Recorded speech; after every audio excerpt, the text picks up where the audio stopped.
علي كميل حجاج موجود معنا اليوم، مرشح مستقل للانتخابات التشريعية الفرنسية عن الدائرة العاشرة للفرنسيين بالاغتراب، موجود بلبنان طبعا ضمن جولته الانتخابية، ورح نسأله بعض الأسئلة. بونجور علي. Bonjour Katia, merci de votre invitation. Vous êtes le bienvenu dans nos studios. Vous êtes le seul candidat soutien d'Édouard Philippe sur cette circonscription. Alors quel est le sens de ce soutien? Écoutez, merci encore pour votre invitation. Vous avez raison de préciser que je soutiens Édouard Philippe. Je suis candidat indépendant, mais je pense que vis-à-vis des électeurs, il faut faire preuve de clarté, parce que pour exister à l'Assemblée nationale, il vaut mieux intégrer un groupe politique. Et donc par transparence et honnêteté intellectuelle pour mes électeurs, j'ai fait savoir que je soutenais donc l'action de notre ancien Premier ministre Édouard Philippe, et à travers lui, celle du Président de la République, Emmanuel Macron. Dans votre programme, l'éducation est très importante. Pourquoi? Écoutez, c'est une circonscription, comme vous l'avez dit, donc la 10e des Français et l'étranger, qui couvre une géographie de 49 pays. Et je la sillonne dans sa diversité. J'étais par exemple récemment à Madagascar, aux Émirats arabes unis, en Arabie saoudite. Et les Français me décrivent un double problème avec l'enseignement, qu'on retrouve d'ailleurs ici au Liban. C'est à la fois des frais de scolarité qui sont de plus en plus chers pour eux, d'un côté, et une qualité de l'enseignement qui se dégrade. Et donc, ils sont dans une sorte d'effet que j'ai décrit comme étant celui d'un effet ciseau, qui s'explique par le retrait de l'État français à travers le ministère des Finances, donc Bercy, budgétairement, et qui conduit les établissements finalement à faire supporter une partie des dépenses par les parents d'élèves. Et donc, cette situation est difficile. Vous savez, moi, j'ai vécu 18 ans en Afrique, j'ai fait les lycées français à l'étranger jusqu'à mon bac, et j'avais une vraie qualité d'enseignement. Et quand je compare ce que j'ai vécu et ce que je vois aujourd'hui, il est vrai que cette qualité s'est fortement dégradée. Et donc j'ai placé l'enseignement au cœur de mon projet politique. D'abord en choisissant une suppléante, Sandra Rayeb, qui a elle-même créé bénévolement une école qui est aujourd'hui homologuée par l'AEFE, et ensuite en portant des propositions fortes dans cette campagne. Aujourd'hui, quand vous êtes parent de Français et vous voulez par exemple une bourse de scolarité pour vos enfants, quand on calcule l'éligibilité de vos enfants à la bourse, il y a différents critères. Parmi ces critères, il y a celui du patrimoine immobilier et mobilier. Vous avez beaucoup de parents d'élèves qui ont économisé toute leur vie pour acheter par exemple 30 mètres carrés à Paris. Et quand on estime la valeur de ce bien par exemple à 300 000 euros, on leur dit vous êtes disqualifiés, vos enfants n'ont plus le droit à des bourses d'enseignement. Et donc moi je propose la suppression pure et simple de ce critère dans le calcul de l'éligibilité pour qu'on puisse élargir le nombre d'enfants français sur ces bourses et donc compenser la perte de pouvoir d'achat qui est causée par les frais de scolarité qui augmentent. Donc ça, c'est une mesure forte. Moi, je crois que les classes moyennes doivent être les colonnes vertébrales de nos démocraties, qu'il faut donc les renforcer. Et donc, j'ai placé l'éducation au cœur de mes priorités. Deuxième axe, c'est pour la qualité de l'enseignement donc, qui se dégrade. Ce que je propose, c'est qu'on puisse financer davantage de centres de formation régionalisés pour dispenser des formations initiales et continues, des formations qui soient diplômantes, pour les professeurs qu'on recrute localement et qui ont moins de formation que ceux qui viennent par exemple de France avec un CAPES. Et donc voilà, c'est deux mesures fortes que j'ai placées au cœur de mon programme et qui, je crois, répondent aux priorités d'une partie des Français du Liban, en tout cas, qui me décrivent leur situation. Vous avez été reçu par le patriarche Raï. Vous avez publié hier un plaidoyer dans l'Orient le jour concernant les chrétiens d'Orient. Pourquoi? Je vous remercie de cette question. Effectivement, écoutez, si vous vous souvenez des élections présidentielles françaises, vous aviez certains candidats qui couraient tout de suite en Arménie pour parler des chrétiens d'Orient et qui, en réalité, de mon point de vue, instrumentalisent cette question à des fins politiques et de politique intérieure française. Et ce sont ces mêmes candidats, parfois, qui viennent décrire un risque de libanisation de la France. Donc moi, je leur dis, politique et religion font mauvais ménage. Ne parlons pas de religion quand on va en politique. Si vous êtes préoccupé par le sort de certains chrétiens, et il faut l'être, parce que dans certaines géographies, par exemple comme l'Inde, ils sont véritablement massacrés. Et alors il faut s'engager directement dans ces questions et ne pas passer par des campagnes électorales pour pouvoir chercher quelques voix parmi nos compatriotes. Voilà, donc c'était le sens de ce plaidoyer donc, qui a effectivement été publié hier par l'Orient le jour. Votre visite au Liban, comment ça se passe? Écoutez, très bien. Moi, je n'ai pas attendu la campagne pour venir ici. C'est un pays où je me rends régulièrement. J'y ai des attaches assez fortes. Et donc, je connais les Français qui vivent au Liban. Je connais leurs préoccupations. Et je suis heureux de les retrouver pendant cette campagne. On va voir dans une vidéo votre visite, votre rencontre.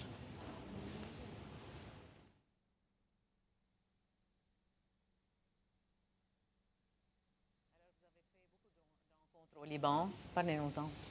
Oui, absolument. Écoutez, ma suppléante, elle s'appelle Sandra Rayeb, mais c'était son premier séjour au Liban, parce qu'elle vit depuis toujours au Gabon, où elle est chef d'entreprise. Et nous sommes allés rendre visite ensemble au patriarche, qui a pu me partager sa pensée, notamment sa conception d'une neutralité active de la part du Liban, qui donc de son point de vue ne doit pas se mêler des conflits régionaux. Et c'était très important pour moi de le rencontrer, parce qu'il est l'héritier d'une tradition importante. La France a créé le Liban finalement avec l'église maronite, et c'était important de pouvoir lui faire part aussi de notre projet pour les Français du Liban. Voilà, donc là, c'est une visite d'un lycée, le lycée Abdelkader, qui est un lycée remarquable, qui est une fabrique de la laïcité. Vous savez, nos enseignants, pour moi, sont les artisans de notre émancipation individuelle. Là, on visitait un musée, le musée Mime de pierres précieuses, avec Salim Edé, qui nous a gentiment fait visiter le musée qu'il a fondé, qui est une collection de plus de 30 ans de vie, avec Sandra. Et là, on était à Jbel pour un peu visiter cette ville ancestrale et magnifique. Et c'est drôle parce qu'on est passé un moment devant une maison qui avait un drapeau français.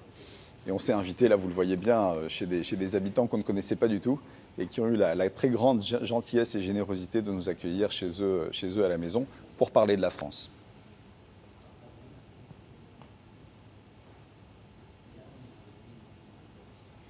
Quelles conclusions vous avez tirées de vos rencontres au Liban?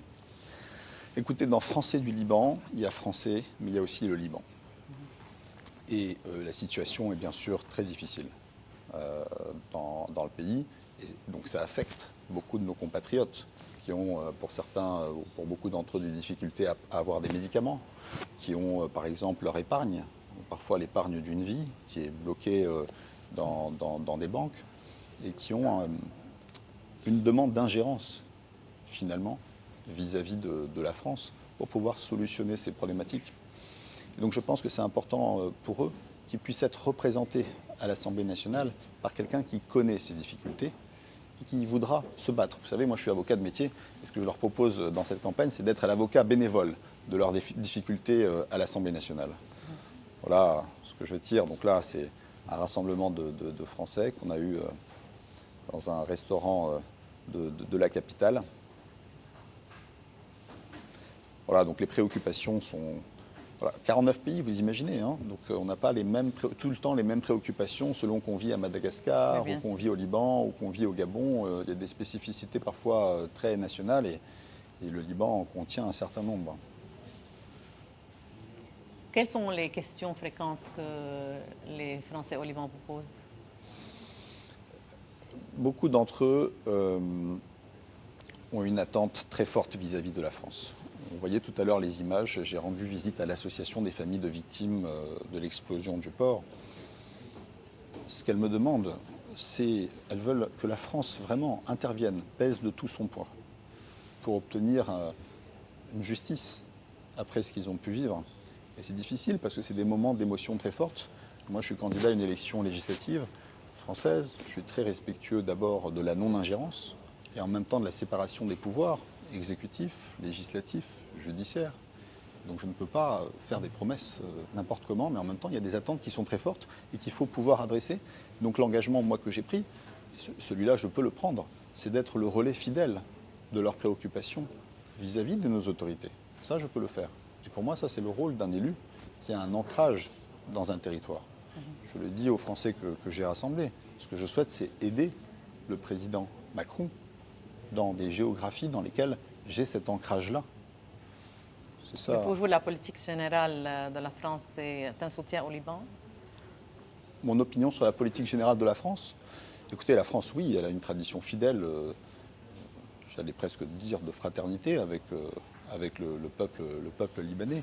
Mais là aussi, la diplomatie, l'action extérieure de la France sont le domaine réservé, certains disent partagé, de la présidence de la République, du gouvernement, et ce n'est pas le député qui va se mêler de ces questions bilatérales. En revanche, il peut apporter des clés de lecture, parce qu'il a cet ancrage socioculturel, qui connaît le Liban, qui connaît ses acteurs, qui connaît ceux de Madagascar, ceux du Gabon, et qui va pouvoir compléter par cet ancrage, par ces clés de lecture, ce que nos diplomates et nos excellents diplomates font dans les pays où ils occupent leurs responsabilités. Vous serez un Libanais en France ou bien un Français? Ça, c'est aussi une question qu'on me pose ici. Vous savez, moi, je n'ai qu'une allégeance politique et elle est pour la France. Je fais souvent la distinction entre la nation et la culture. J'ai plusieurs cultures. J'ai une culture française, j'ai une culture méditerranéenne, j'ai une culture libanaise, et j'en suis fier. Mais je n'appartiens qu'à une seule nation, c'est la nation française. Et donc quand je m'exprime, toujours, je m'exprime en tant que Français. Et il n'y a chez moi aucun risque de confusion entre ces cultures. علي كميل حجاج, vous êtes le bienvenu et bonne chance. Merci beaucoup. وقفة ونرجع نتابع لايف.